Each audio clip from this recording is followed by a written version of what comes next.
ত্রয়োদশ জাতীয় সংসদ নির্বাচনে বাংলাদেশ জাতীয়তাবাদী দল বিএনপির সংরক্ষিত নারী আসনের মনোনয়ন প্রত্যাশীদের সাক্ষাৎকার আজ গুলশানে দলের চেয়ারপারসনের রাজনৈতিক কার্যালয়ে প্রথম দিনের সাক্ষাৎকার চলছে। এ বিষয়ে বিস্তারিত জানাতে আমাদের সঙ্গে যুক্ত আছেন সহকর্মী শাহাদাত অভ্র। মনোনয়ন প্রত্যাশীরা কি বলছেন এবং প্রথম দিন কতজনের সাক্ষাৎকার নেওয়া হচ্ছে, বিস্তারিত জানাবেন।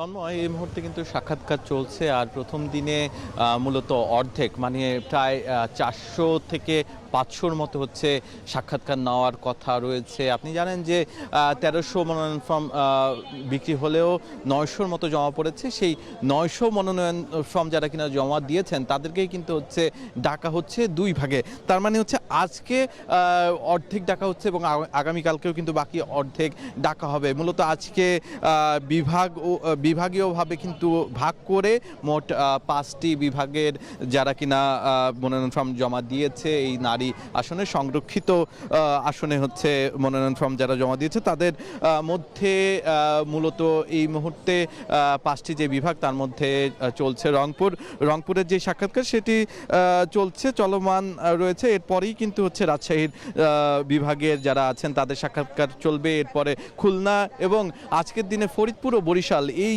মোট 5টি বিভাগে কিন্তু হচ্ছে সাক্ষাৎকার হবে এবং আগামীকালকে চট্টগ্রাম সহ এই আশেপাশের যে অঞ্চলগুলো আছে এই সবগুলো অঞ্চলে কিন্তু যেই মনোনয়ন ফর্ম জমা পড়েছে তাদের সাথে সাক্ষাৎ চলবে। যারা কিনা সাক্ষাৎ ইতিমধ্যে দিয়েছেন তাদের সাথে আমি কিছুক্ষণ আগেই কথা বলছিলাম, তারা বলছিলেন যে দলের প্রতি তাদের আস্থা আছে আর এই পুরো যেই ইন্টারভিউ বোর্ড কিংবা যারা সাক্ষাৎকার নিচ্ছেন তাদের প্রতিও তাদের অগাধ বিশ্বাস রয়েছেন যে এতদিন এত বছর গেল 17 বছরের যে ত্যাগ তিতিক্ষা এবং এর পরবর্তীতে তাদের দল যে ক্ষমতায় আসলো সেই ক্ষমতায় আসার পর তাদের নিশ্চয়ই মূল্যায়ন করা হবে বলেও কিন্তু তারা আশা প্রকাশ করছেন।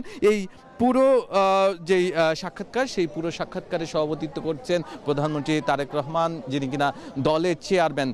এই যে আজকের দিনকে ঘিরে তাদের মধ্যে আমি একটি বিষয় লক্ষ্য করেছি, সেটি হচ্ছে উৎসব মুখর পরিবেশে তারা কিন্তু এখানে এসেছেন।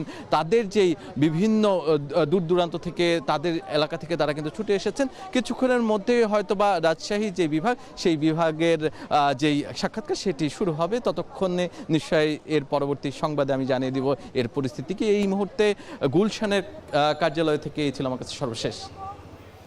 নিশ্চয়ই পরবর্তীতে আমরা আবারও আপনার সঙ্গে যুক্ত হব। দর্শক, গুলশানে বিএনপি চেয়ারপারসনের রাজনৈতিক কার্যালয়ের সামনে থেকে আমাদের সঙ্গে যুক্ত হয়েছিলেন সহকর্মী শাহাদাত অভ্র। আজ রাত 11টা 35 হজরত শাহজালাল আন্তর্জাতিক বিমানবন্দরে হজ ফ্লাইটের আনুষ্ঠানিক উদ্বোধন করবেন প্রধানমন্ত্রী তারেক রহমান। রাতে উদ্বোধনী ফ্লাইটটি 419 হজ যাত্রী নিয়ে সৌদি